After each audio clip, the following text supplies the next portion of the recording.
My name is Dr. Donna Roberts, and this presentation is about Organization and Governance in Higher Education for the 21st Century, Transformations in the Organizational Culture for a New Society of Learners. With the ever-increasing pace of change in society, humanity is acutely focused on the future, anticipating its arrival with a combination of optimistic anticipation and ambiguous anxiety. We struggle, in many contexts, with balancing rapid progress and the genuine integrity of the good old days. Education has always been a field interested in the changes, trends, and shifts in focus that the future bestows on society at large and on the independent disciplines. It has served as a vehicle to both usher in and respond to the challenges of progress and change. This presentation will discuss various ways in which colleges and universities can find novel approaches to balance the needs of students, institutions, and society in order to meet the demands of the future. Outside the walls, physical or virtual, of the university, in the world for which we prepare or strive to prepare our students, lies bigger, more encompassing, more rapid change. Just during the course of this presentation, approximately 180 babies will have been born in the U.S. 732 babies will have been born in China, and 1,053 born in India. The U.S. Department of Labor estimates that today's learner will have 10 to 14 jobs by the age of 38. Most of the top in-demand jobs in 2016 did not exist in 2006. We are currently preparing students for jobs that don't yet exist. In order to solve problems, we don't even know our problems yet. 75 billion devices will be connected to the Internet by 2020. There are 100 billion searches on Google every month. Every minute, 24 hours of video is uploaded to YouTube.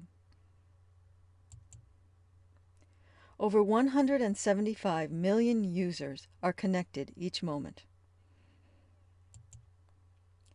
More than 4,000 new books are published each day. It is estimated that a week's worth of the New York Times contains more information than a person was able to come across in a lifetime in the 18th century.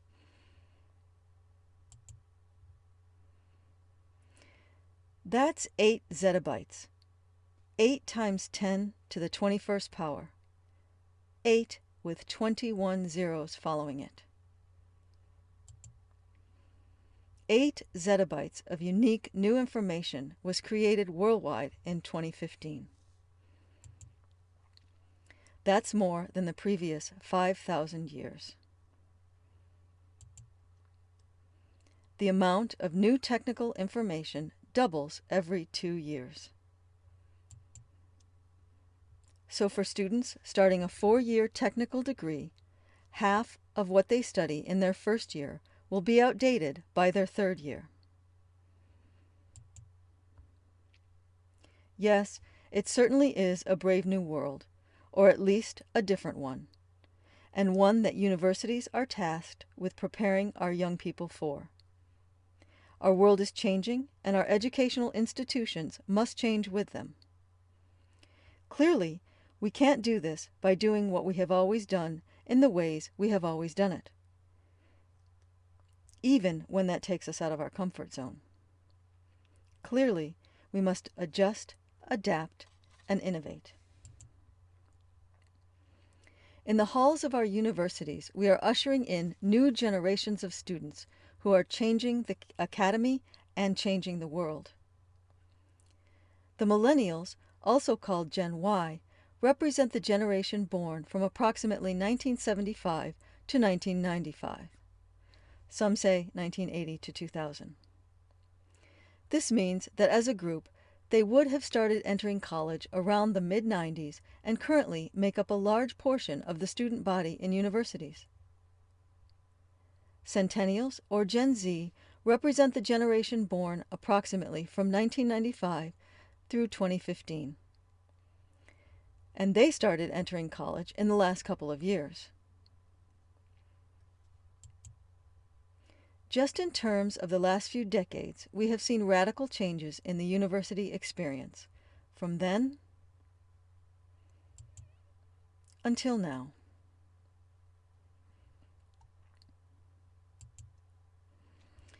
Change must occur in the university at both the micro and macro levels.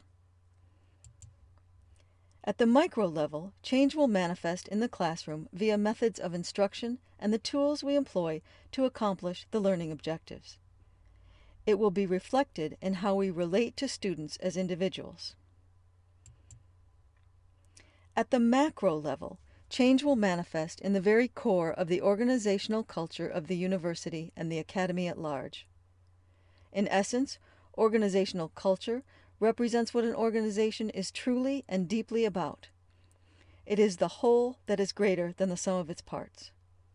Institutions of higher education are by nature complex, multifaceted organizations with strong idealistic core beliefs and a myriad of interdependent subsystems which operate in support of those fundamental values and traditions. Like other organizations, their cultures both define and are defined by their members in a reciprocal relationship. Administrative and faculty leaders in higher education, most of whom belong to different age cohorts than those they serve, must understand the new generation of students, and through this understanding, create appropriate organizational cultures, learning environment, and student services that foster growth and development of these students that will lead them to achieve their potential in the ever-evolving society. On the micro level, we are dealing with the personalities of the new generations of students, their demands and expectations of the college experience, and those of their parents. Millennials, in particular, stay close to their parents through college and turn to their parents for help when organizations don't meet their needs. Helicopter parents hover over their grown children to ensure their well-being and competitive advantage, particularly at educational institutions. Sue Schellenbarger, staff reporter of the Wall Street Journal, who is critical of this level of parental involvement in her article, Tucking the Kids in the Dorm, reports, while the new generations of students head to campus, a generation of over-involved parents flood campus orientations, meddling in registration and interfering with students' dealings with professors, administrators, and roommates. Schellenbarger further notes that some universities and colleges are moving rapidly to build or expand programs aimed at helping parents strike a better balance.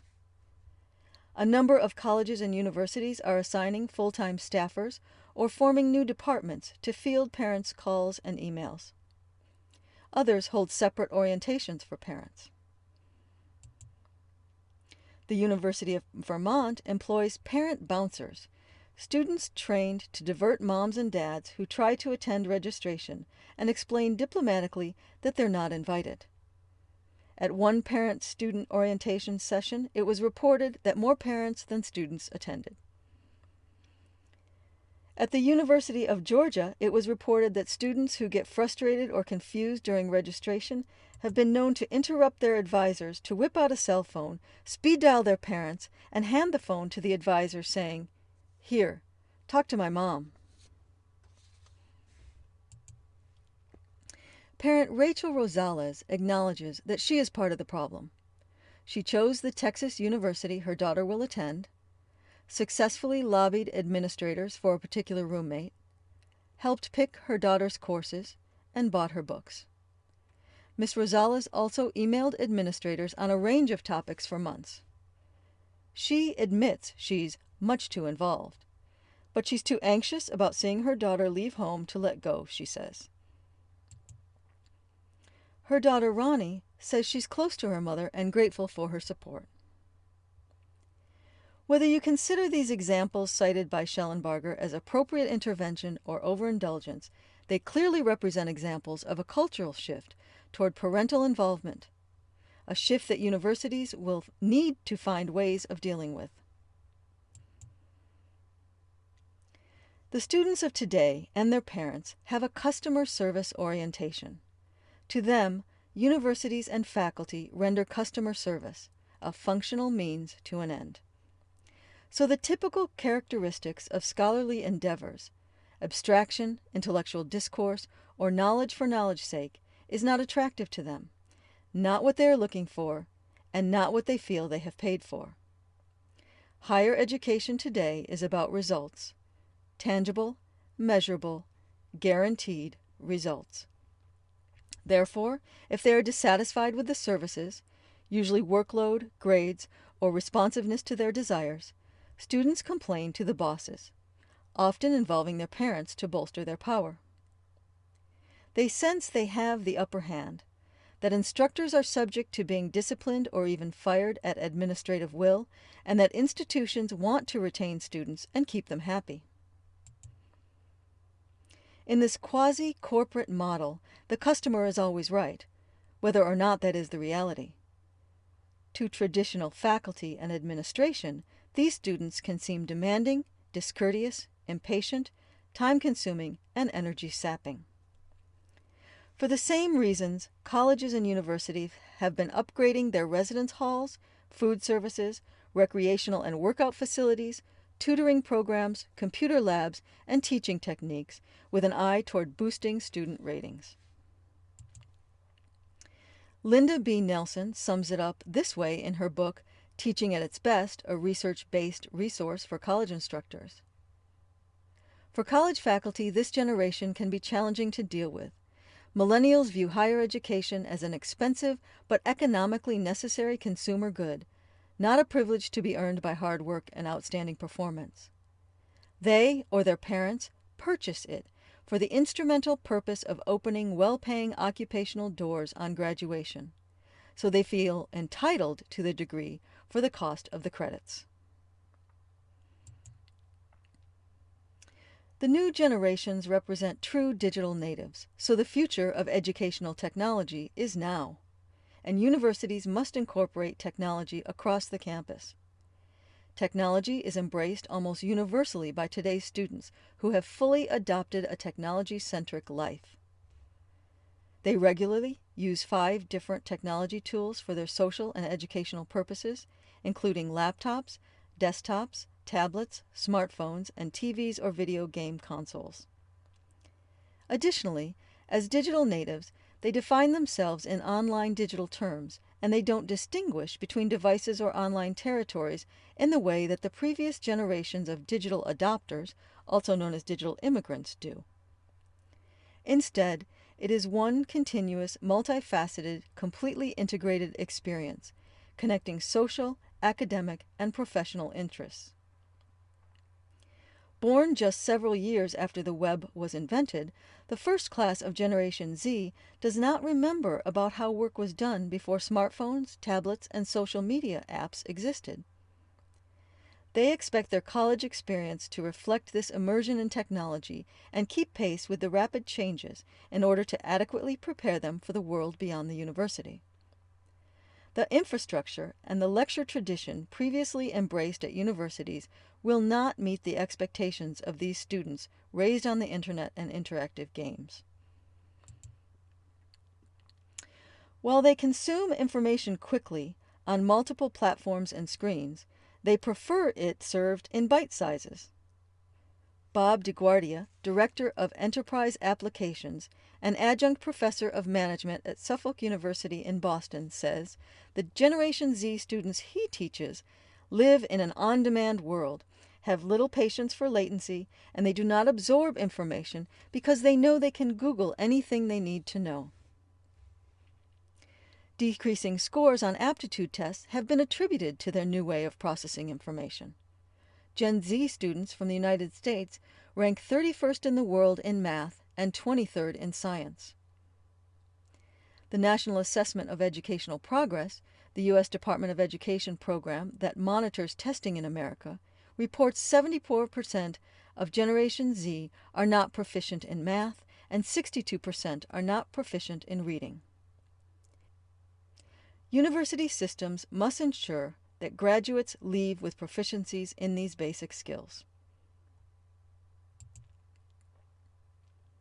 Millennials and Generation Z are becoming the focus of higher education policymakers and institutions alike. Various issues in higher education have made their way to the political agenda in an unprecedented degree.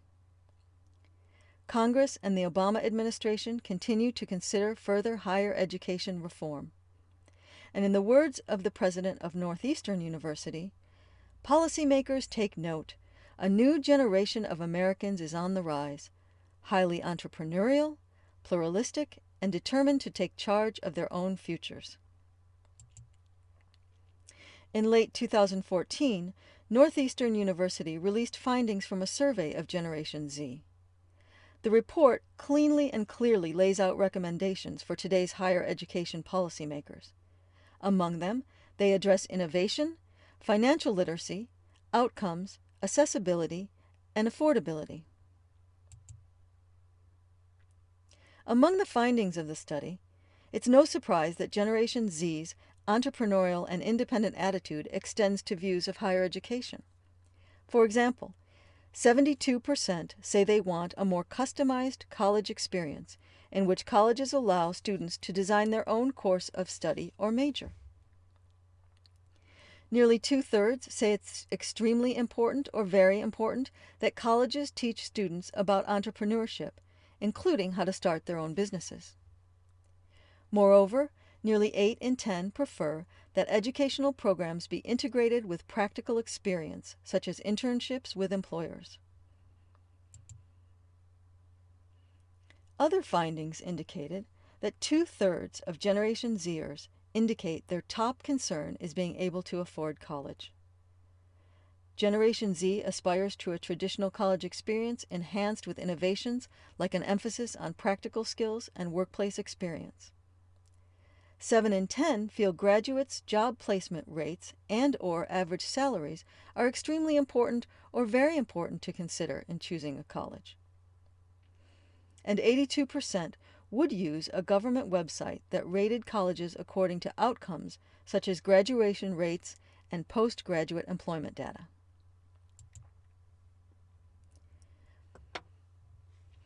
Some of the specific recommendations the authors make, taken directly from the report, in the area of innovation include: promote innovation. Make innovation the centerpiece of the next Higher Education Act by providing seed funding and capacity for developing new delivery models, content, and degree programs across many more institutions. Encourage entrepreneurship. Help institutions develop innovation ecosystems that provide students with the entrepreneurial skills to succeed in today's global marketplace. Expand experiential learning.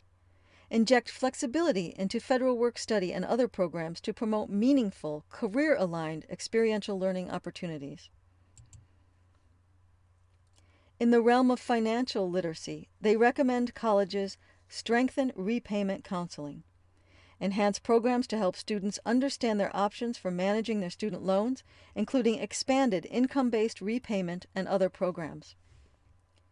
Regarding college opportunity and affordability, they suggest that policymakers maintain the federal student aid investment, sustain investment in all forms of federal student financial aid, including Pell Grants, campus-based aid programs, and low-interest student loans. Restore year-round Pell. Help students reduce time to degree, complete studies at their own pace, and promote flexible paths to a degree. Boost Maximum Pell Grant. Index the Maximum Pell Grant award to keep up with the inflation and increase opportunity. And in the realm of higher education outcomes, the report recommends that universities develop better outcomes measures, provide students with a more accurate reflection of the institution's student outcomes and their practical real-world value. Think jobs and beyond. focus on postgraduate employment, but also on helping students persist and complete their degrees, access experiential learning opportunities, and achieve career satisfaction and success. Certainly, the accelerated pace of change results in a broader and more urgent, if not new, role and mission of higher education. This, in turn, places demands upon the systems that deliver the required services.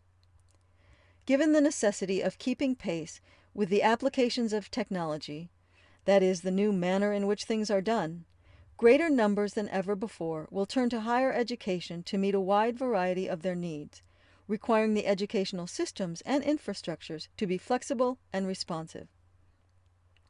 The field of education has the task of responding to, facilitating the transition into, and generally moderating the application and delivery of new innovations within society. While generational diversity brings a variety of experiences and perspectives to the institution, the differing needs and values of each generation must be addressed in order to build a high-performing organization. The balancing of generational differences is of particular interest in the academic community. Because many professors work well into their 70s, teaching students barely into their 20s, college campuses, perhaps more than any other organizations, require ongoing interaction among the generations. Dr. Michael Wesch, an associate professor of cultural anthropology at Kansas State University, noted in his TED Talk, From Knowledgeable to Knowledge Able, that critical thinking, the old mainstay of higher education, is no longer enough to prepare our youth for this world. We must create learning environments that inspire a way of being in the world in which they can harness and leverage this new media environment, as well as recognize and actively examine, question, and even recreate the increasingly digital structures that shape our world. As this new generation makes its way to college campuses across the country, it's more important than ever for college administrators to be aware of these unique preferences and expectations. As recruiting and retaining students becomes more and more competitive, meeting these preferences and expectations will be vital for their success. But more important than the success of any single institution is the success of the overall institution of higher education. For in the words of politician and scholar Benjamin Disraeli, upon the education of the people of this country, the fate of this country depends.